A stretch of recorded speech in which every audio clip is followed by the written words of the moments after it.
আপনার শাকিব খানের ছবি ছাড়া কেউ মানি গ্যারান্টি দিবে না, এমজি দিবে না। শাকিব খানের ছবি তো মানি ব্যাক করতে পারছে। আমাদের দেশে একটা স্ক্রিন রাইটিং এর কোনো ল্যাব নাই। 12-15 বছর ধরে কেউ একটা সার্ভার দেয়নি হলগুলোকে। সার্ভারের জন্য আমাদের কয়েকটা কোম্পানির কাছে জিম্মি থাকতে হয়। আপনার যদি গল্পটা বলার ইচ্ছা থাকে একটা ফোন দিয়ে ছবি বানান। যারা পুরোনো দিনের নির্মাতা আছেন ওরা পেয়ে যাচ্ছে।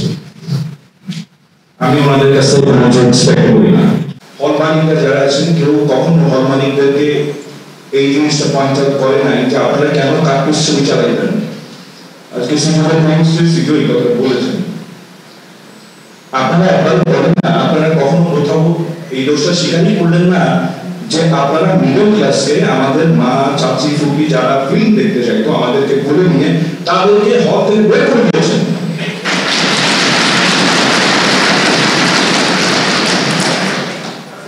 একটা মাধ্যম যেটা শিল্প সেটাকে ধ্বংস করে দিয়েছে। কেউ কখনো কোথায় দায়টা স্বীকারই করলো না। তার বিরুদ্ধে দাঁড়িয়ে সরল ভাইরা আতিক ভাইরা এক ধরনের টেলিভিশন সিনেমার বিপ্লব করলো। ওনাদের ছবি যখন হলে চলছে আপনারা বলছেন এটা নাটক, কারণ ওনারা তো টেলিভিশনে সিনেমা বানিয়েছেন। আমি এই প্রস্তাবের কিছু কিছু ক্ষেত্রে আমার দ্বিমত আছে। এখানে আপনারা বলছেন সরকার ছবিতে বিনিয়োগ করবে কিনা। যদি সরকার গ্র্যান্ট দেয়, গ্র্যান্ট আর বিনিয়োগের ধরনের পার্থক্য আছে। যেটা বিনিয়োগ তার জন্য আলাদা করে ছবিতে আপনারা বিনিয়োগ করেন, সরকার এই জন্য আলাদা করেই থাকে। কিন্তু যদি গ্র্যান্ট হয় একটা ভালো ছবিকে গ্র্যান্ট দেন, বিগত রেজিমে 40-50 কোটি টাকা চোখের সামনে খরচ হতে দেখছি, কিন্তু সব দেখার অযোগ্য ছবি সব। সিজু বলছে যে ছবি ব্যান করা যাবে না, কিন্তু ওনারা কয়েকদিন আগে একটা ছবি রিজেক্ট করেছে। এটা আমি কথা বলে জেনেছি ওই ছবি রিজেক্ট। ইন্টারনেট ছবিকে যদি প্রমোট করা হয় বা এই ছবি ধরনের ছবিকে যদি ছাড় দেওয়া হয় ওই ধরনের অশ্লীল ছবি আরো বানানো হবে।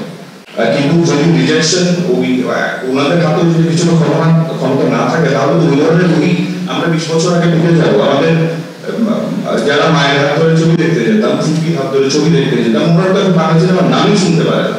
আমরা একটা প্রস্তাবনা দিয়েছি যেই কমিটি অনুদান দেয় ওই কমিটিটাকে আপনারা এম্পাওয়ার করেন, আপনারা ক্ষমতা দেন। এটাকে একটা গ্র্যান্ড কমিশন বানান।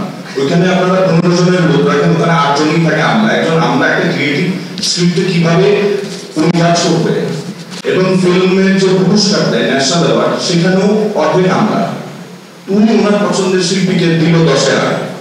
ওইখানে আমাদের পার্টিসিপেশন এত কেন হবে? আমরা বলছি না আমরা একবারে থাকার দরকার নেই, ওখানে অনেক সাবসিডি কাজ আছে, কিন্তু ওনাদের রেশিও কতটুকু থাকবে। আমাদের এখানে যে প্রডিউসার আছেন, হল মালিকরা আছেন, কোনো ট্রান্সপারেন্সি নাই। একজন প্রডিউসার হলের কয়টা টিকিট সেল হয়েছে, এটার জন্য আমাদের কি দরকার? কি টিকিটিং দরকার? সেটা 10টা সফটওয়্যার কোম্পানিতে গভর্নমেন্ট নিজে করুক। ওই ট্রান্সপারেন্সিটা 20 বছরের হয় নাই, 10-15 বছরেরও হয় নাই। আপনার শাকিব খানের ছবি ছাড়া কেউ মানি গ্যারান্টি দিবে না, এমজি দিবে না। শাকিব খানের ছবি তো মানি ব্যাক করতে পারছে। কিছুদিন আগে বাবর নামের একটা সিনেমা দেখতে গেলাম, লেজে গোবরের অবস্থা। যৌথ প্রযোজনার একটা নিয়ম থাকে 50-50 হবে। কিসের কি 50, 80 আর 20?